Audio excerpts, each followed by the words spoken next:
Good morning, guys, and welcome to the podcast from Orlando. I have Danny Snow, and he's a customer experience keynote speaker, and he's going to teach the audience what he's learned from Disney, leveraging insights into delivering ultimate value to listeners interested in becoming more proficient in customer experience, either as business owners, entrepreneurs, managers, or employees. Danny, welcome.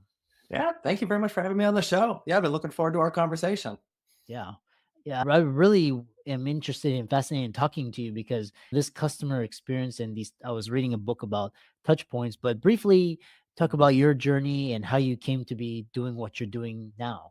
Sure. So I grew up here in Orlando, and so one of the few people you're likely to meet that was actually born here. But both my parents spent 20 years working out at Walt Disney World, so I got to grow up in the parks. I was out there anytime there was days off from school, or my parents just needed something to do with us for the day, and so I just grew up with that kind of environment. And so my dad ended up in 1999. Then he was working with the Disney Institute, but he left Disney to start his own consulting company where we focused in on the whole customer experience. And so I was a freshman in high school at that point, but really always paid attention to that customer experience aspect whenever we were out anywhere. And it's something that kind of stuck with me just from that Disney day, because I always assumed that's just what theme parks were supposed to be, what Disney World was. And as I got older and started visiting other theme parks around the country, quickly realized what a big difference there is between Disney World and everybody else. And so I eventually, after I graduated college, I joined into the family business, was doing sales and marketing, and then eventually started getting out on the road to go and deliver keynote presentations, working to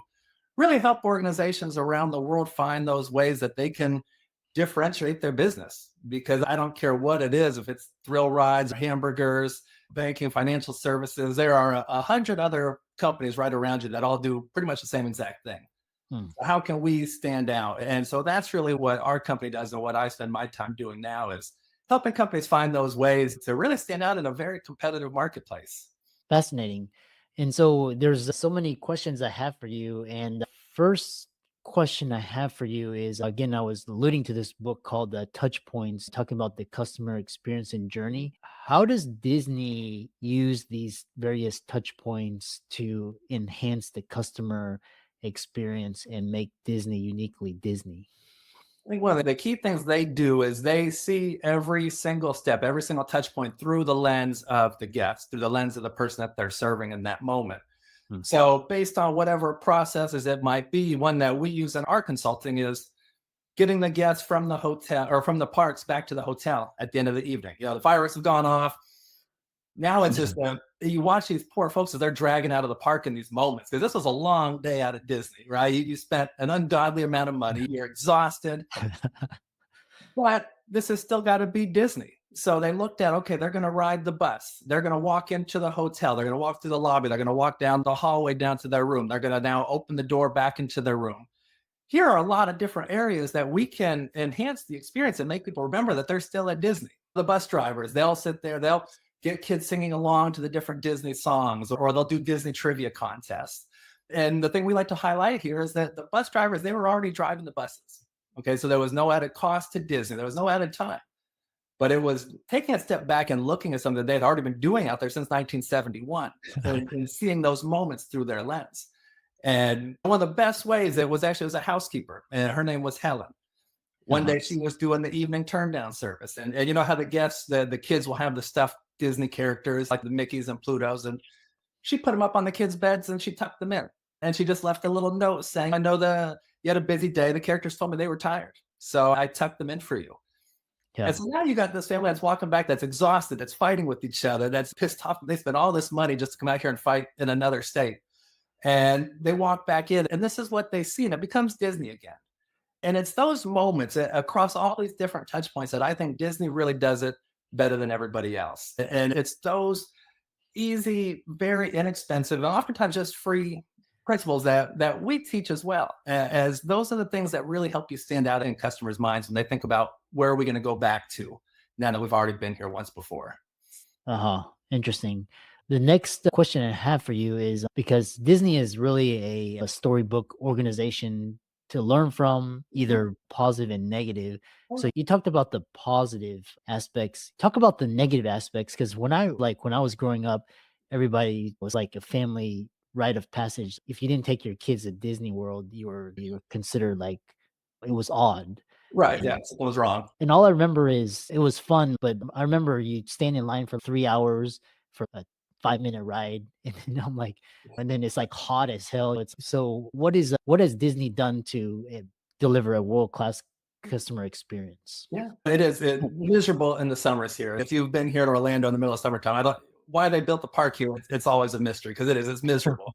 But they find all these different ways, like standing in line for 3 hours. So they started to make the lines part of the experience themselves. Not just standing in line, going back and forth. If you've been on the new Guardians of the Galaxy ride or Avatar or anything, you really go through a whole process. Now, if you haven't seen the movies, it doesn't make as much sense, but it at least gives you a real sense of what the ride is going to be about. Yeah, And now you get there and you waited 2, 3 hours sometimes, but it doesn't feel like it. Yes, you were yeah, waiting in line, but you had things going on along the way, or they've got the Disney app where you have Disney games that you can play through there, or yeah, you'll see people doing the heads up game. I know that's not Disney's, but people find ways to keep themselves occupied in the line. But I think Disney really started the wave where they made the lines part of the experience.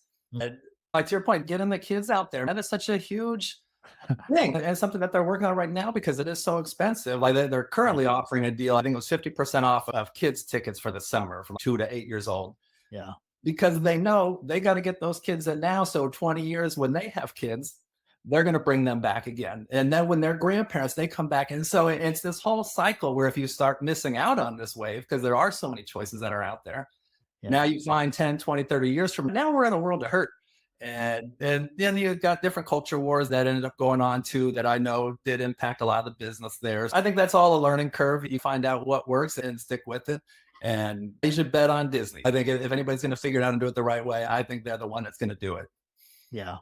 Yeah, and it's interesting because taking my family, we go in the off season where it's and then we strategize. We're like the first we'll go there early when it's like the temperatures aren't too hot and then we get lunch and then eat in line and just you have to strategize, obviously, Absolutely. on just like all the crowds. The another question I have for you is because Disney is a legacy company and we've seen like legacy industries and companies just get their asses handed to them if you look at a lot of products and a lot Oh, of yeah. services. So what is Disney doing? Obviously, Disney is like the behemoth in for like entertainment and a brand, but what are they doing to stay on top of it? Because there could be another thing that comes in. People don't want it. Maybe it's virtual reality or AI or what are they doing to stay ahead?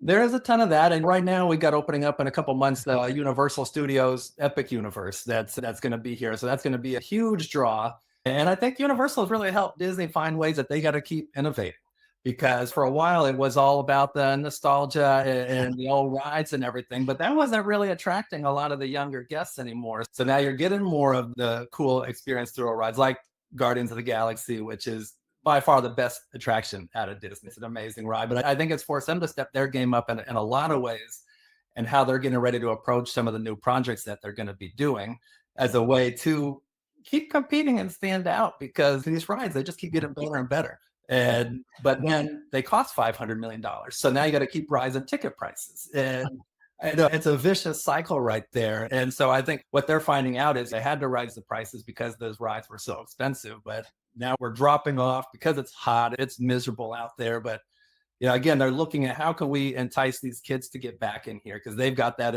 incredibly long-term thinking to make sure they don't go the way of some of these other companies that Yeah. rest on their laurels for too long and then it's too late. Yeah. Yeah, that's yeah, the other thing I want like because like I think more recently, I think it was like kind of post-pandemic, they started to really introduce like a lot of Harry Potter and then these new things. But like when I went to revisit like Universal and Disney like in 2011 or 12, it was some of the same, it was exactly the same as Yeah. when I went when I was like 11 or 12 and I'm like this is not, but obviously they've come changed with the times.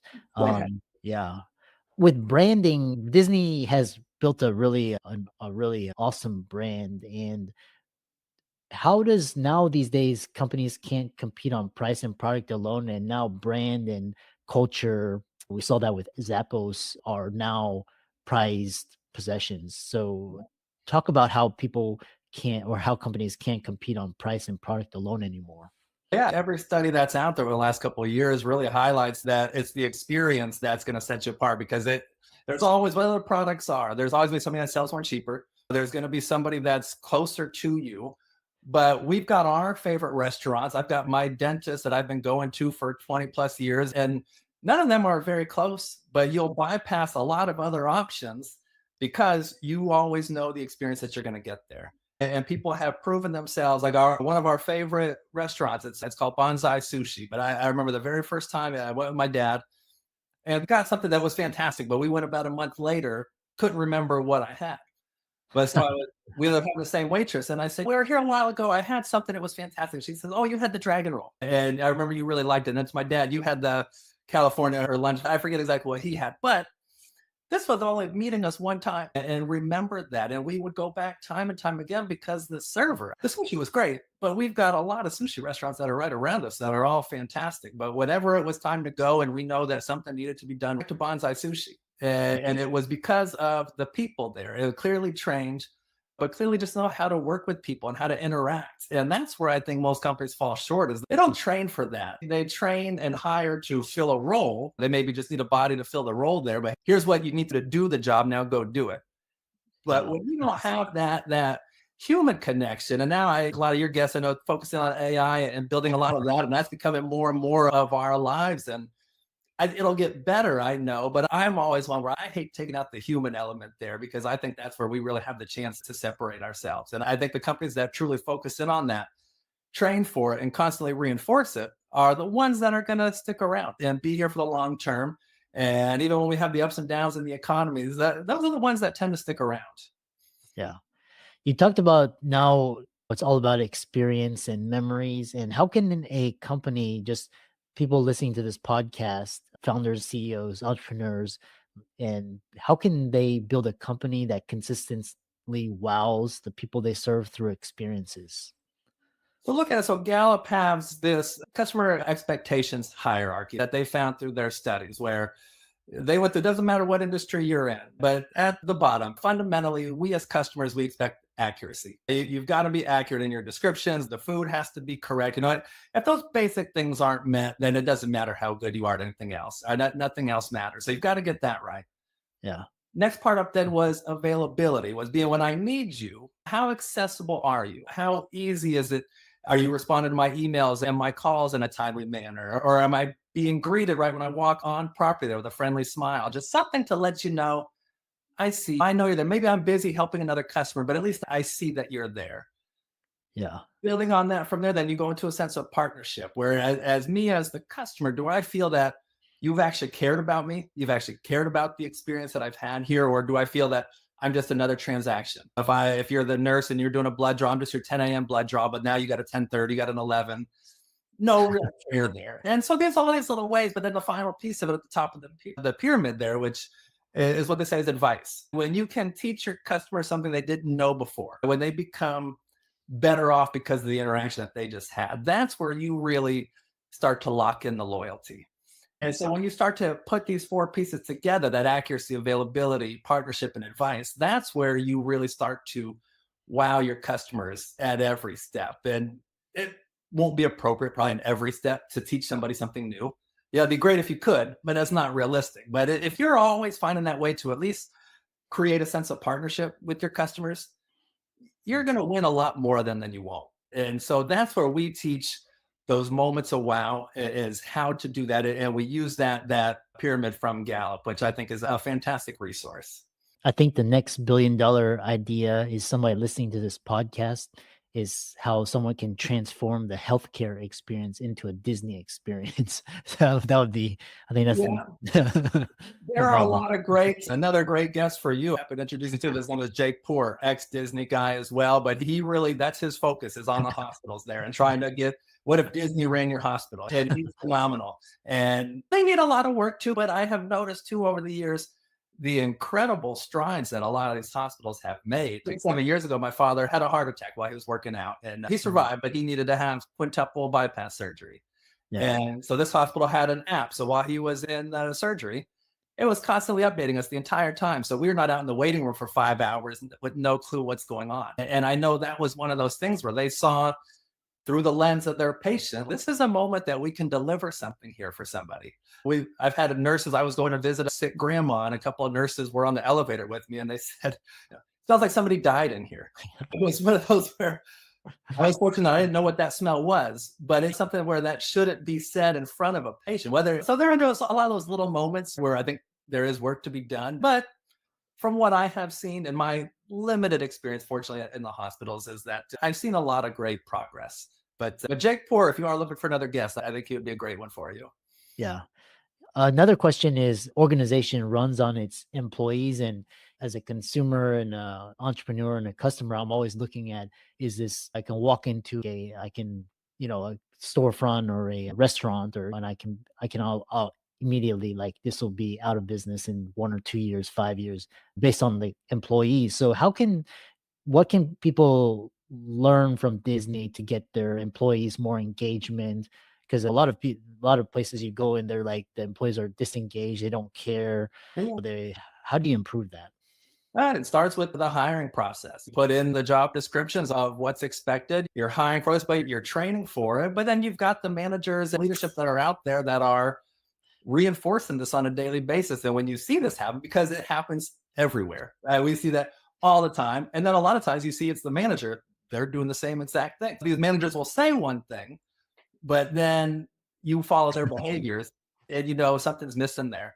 So it comes with it, like at Disney, you're training, you go through the Disney Traditions program for a little while, then you train on your specific attraction or store, wherever it is. You got a couple of days doing that, but there's constant training that's going on. And if they see you falling short, there's Yeah. coaching. There's areas for them to try to improve the experience there because they know it only takes a couple of those before people start looking elsewhere.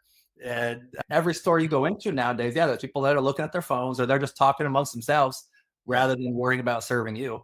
So, you might be forced to go in there because it's just the closest and you just need something right away. But if you had your choice, you're probably not going to go back there again. Yeah. Yeah. Like the post office or any government, like DPS or but um Yes, exactly right. Yeah, just like that. So yeah, if we could get in with them, that would be great. I think we could do a lot of help there. Yeah. yeah. How can people learn more from you, and if they want to have you speak at their organization around these principles and learn from you and connect with you? Yeah, no, that'd be great. So our website's www.snowassociates.com. And I'm Danny Snows. You can find me on LinkedIn or YouTube there at Snow Dentist. That's our business account, but there's a lot of information that we put out there as well. A couple of different areas to find some information there. But yeah, if I could ever be a service to your audience, I would love that opportunity. Excellent. Thanks so much for coming on. I really enjoyed this conversation I really around the Storybook brand, and keep up the great work. Thank you very much. Thanks for having me and enjoy the rest of the